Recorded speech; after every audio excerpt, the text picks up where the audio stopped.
ጸታቡ ፈተና ወላል ፈተና መከራ ሃይ ወደይ ጊዜያው ችግር ብንጠፊው ኩሎም ፈሪሖም ዓርሱ ኸየጥ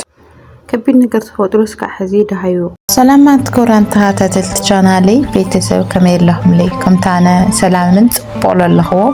ሰላምኩም ብዝሕሳና ትርፍርፍ የለለይ ቤተሰብ ለይኩም ካ ላይክ ሰብስክራይብ ምግባር ቤተሰብ ኩኑ ምትባዕኹም ማይፈለየኒ ኩራት ኣሕዋተይ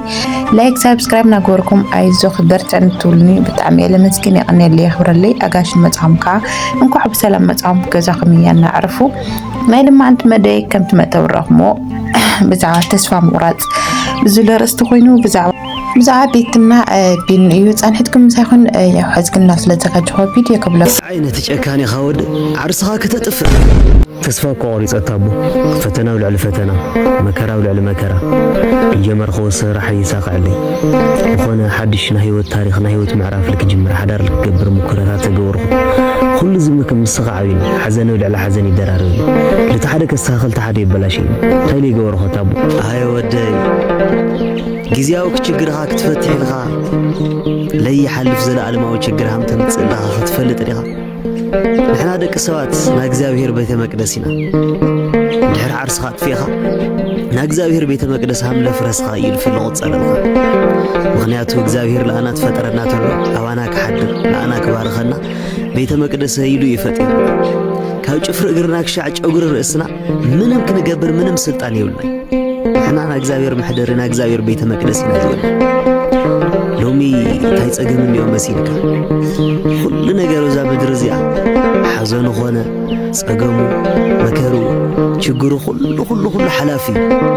ዓርስኻ ምጥፋእ ግን ናዘለ ዓለም ነስሓ ናዘለ ዓለም ጸጸት ናዘለ ዓለም ንብዓት ይሒዝልኻ ልመጽእ መቼም የሓልፊ ዝወድእ ካልኣይ ለለ ተዓብዪ ጸገምና ህይወትና ምስ ካልኦት ሰባት ላወዳደርናዮ እዩ ህይወትና ምስ ማሕበራዊ ሚድያ ላወዳደርናዮ እዩ ኣብ ማሕበራዊ ሚድያ ተመሪጾም ምስሊ ተፖስቱ ኣብ ማሕበራዊ ሚድያ ተመልሚሎም ብደንቢ ኢዲት ተገይሮም ምስሊ ተፖስቱ ህይወታት ናይና ህይወት ነው ወዳድሮሞ መጨረሻ ክትሕዛል ደለየካለ ህይወትኻ ምስ ካልእ ሰብ ምውድዳር ልጀመርካላ መዓልቲ ባዕልኻ መቕታል ልጀመርካላ መዓልቲ ኣና ዝወድእ ጊዜያዊ ችግርኻ ክፈትሕ የልኻ ዘለዓለማዊ ችግራዊ ህይወትኻ ይተብጽእ ዓርስኻ ምጥፋእ ነውሪ እዩ ዝወድእ ንሕና ምኽንያቱ ንእግዚአብሔር ቤተ መቅደስ ኢናና ኣብ ጭንቅኻ ኣብ መከራኻ ኣብ ጸገምኻ ጊዜ ቅርብ ኢልኻ ላ ፈጣሪኻ ኸይድኻ ምስ ፈጣሪ ተማኸር ኩሉ ባዕሉ ክፈትሖ እዩ ዝወድእ ሕደግዳ ካብዚ ቪድዮ ብዙሕ ትምህርቲ ወሲድኩም ትኾኑ ያው በዓልቲ ምልእ ተስፋ እየ ኣብ ሰዓት እዚ ከዓ ብጣዕሚ ከምዚ ዓይነት ስራሕቲ ከምዚ ዓይነት ቪድዮስ ብጣዕሚ ይደድሊ ምክንያቱ ስለናየ ግዜ ናይ ምክሓድ ናይ ምጥላም በዓልካ ሂወትካ ናይ ምጥፋእ ዓርስኻ ናይ ምጥፋእ ስለዝኾነ ከምዚ ዓይነታት ቪድዮ ከምዚ ዓይነታት ስብከቲ ብእውነት ብጣዕሚ ይደድለየና እዩ ማርያምን ከም መጠን ንላዕሊ ማለት ከምዚ ነገራት ሰሚዕካ ትጸንሕ ዘለካ ስለኾነ ሕማቅ ነገር እኳ ከመፀካ ተልስ ተመሊስካ ትዝትብሎ ኢኻ ምልስ ዝብል ኢኻና ድንግጽልካ ትስብከት ናውጽኻ ስለልመጸካ ያው ሓደ ሰብ እውን ሓደ ህይወት እውን ዘስብከት ሰሚዑ እንድሕር ድሒኑስ ለኣና ዓብዪ ነገር እየና ብቻ ካብ ከምዚ ደለ ይሰውረና ኩራት ኣሕዋተይ ሕዚ ከዓ ብዛዕባ ቤትና ቢኒ ይኹን ዋዛ ምስቅም ነገር እንድዩ ኣብ ዝሓለፈ ያው ለሃወቶ መልሲ ስለለዕጎ ክትረኽብኒ ትኽእሊ ኢሉ ያው ተፈላለዩም ኣለዉ ማለት ያው ሰዓት እዚ ብጣዕሚ እዮም ፈሪሖም ደንጊጦም ኩሎም ደንጊጾም ፈሪሖም እዮም ዘለዉ ምክንያቱ ንኣኽ እንተዘይረኺበ ክሕነቕ እየ ንኣኽ እንተዘይረኺበ ህይወተይ ከጥፍ እየ ዓርሰይ ከጥፍ እየ ከምኡውን ኩሎም ኣዕርኽቱ መሓዙቱ ብጣዕሚ እዮም ፈሪሖም ነይሩ ልቤኒ ማለት እዩ ምክንያቱ 2 ዓመት ሙሉእ ዝደበቆ ፍቕሪ ኣብ ውሽጢ ሒዝዎ ዝጸንሐ ፍቕሪ ዝኾነ ነገርሲ ሒዝካዮ ትጸንሕ እሞ መጨረሻ ላይ ኣብ ዝኾነ ሰዓት ያው ትፉንድኦ ማለት እዩ ስለዚ ኣብ ትፉንድኦ ዘለኻ ሒዝካዮ ስለዝጸናሕካ ዓሚቕካዮ ስለዝጸናሕካ ኣብ ልብኻ ዓሚቕካዮ ደቢቕካዮ ዝጸናሕካ ነገር ከዓ ትፉንድኦ ዘለኻ ሓደጋ እዩ ማለት እዩ ስለዚ ያው ናታታ መልሲ ያው ሰሚዕኹምዎ ትኾኑ ኢኹም ኣነ ንዓኻ ኣይኮኑን ኢላቶ ግን እዚ ኣነ ፕራንክ ክኾን ወይ ከዓ ትፍትንለ ክኾን ይኽእል እምበር ክኾን ኣይኽእል እዩ ብጥራሽ ሓደ ነገር ሓቂ ብሓደ ወገኑ ክሓስበሉ ኢላቶ እያ ምክንያቱ ክሓስበሉ ትብል ዘለኻ ኣብ ርእሲኡ ስለኾነ ድሌት ክህልወካ እኒኦ እምበር ጾልካ ክሓስበሉ ክትብሎ ይትኽእል ማለት ካልእ ህይወት ሃሊካ ኮይኑ ክሓስበሉ ኣይትብሊ ያው ክሓስበሉ ኢላ ማለት ተስፋ ኣይኮነ ኣጎላጉል ስለ ሃወቶ ከምኡ እውን ኣብ ልዕሊኣ ዘለዎ እምነት ተፍቅረኒ እያ ትፎትየኒ እያ ልብል እምነት ዓብዪ እምነት እዩ ዘለዎ ቢኒ ማለት እዩ። ስለዚ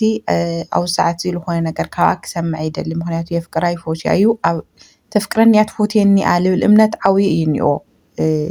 ቢኒ ማለት እዩ። ሕዚ ቢኒ ያው ጠፊኡ ኢሉ ኣሎ ላበይ ከም ዝኣተዎ ኣይፍለጥ ያው ዓርሱ ንኸየጥፍ ብጣዕሚ እዮም ተጨኒቖም ዘለዉ ኩሎም ከም እትሪእዎም ኣለኹም ማለት እዩ።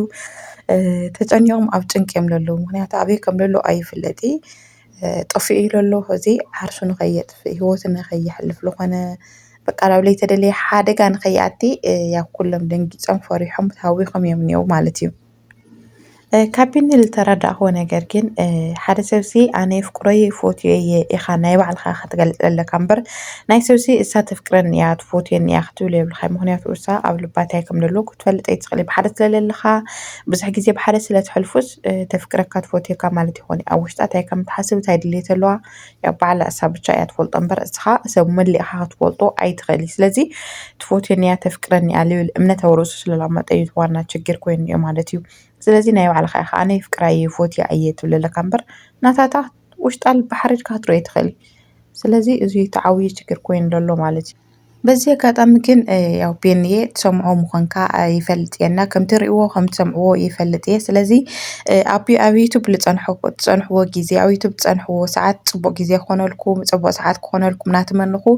ግን ምስ ጀሚርኩሞ ዘለኹም ድራማ ኣምሃሪ ንመናእሰይ ኣምሃሪ ክኸውን ንሕና እውን ምሳኻትኩም ኮንና ንክንሰርሕ ያው ኣምሃሪ ፅቡቅ ትሕዝቶ ዘለዎ ምስቲ ናይ ሕዚ ግዜ ዘሎ ምስቲ ናይ መንእሰይ ወጣት ዝኸድ ትሕዝቶ ንክህልወኩም ያው ይፅበ ንፅበ ተስፋ ከዓ ንገብር ኣምሃሪ ከም ዝኸውን ሕድርኹም ማለት እዩ።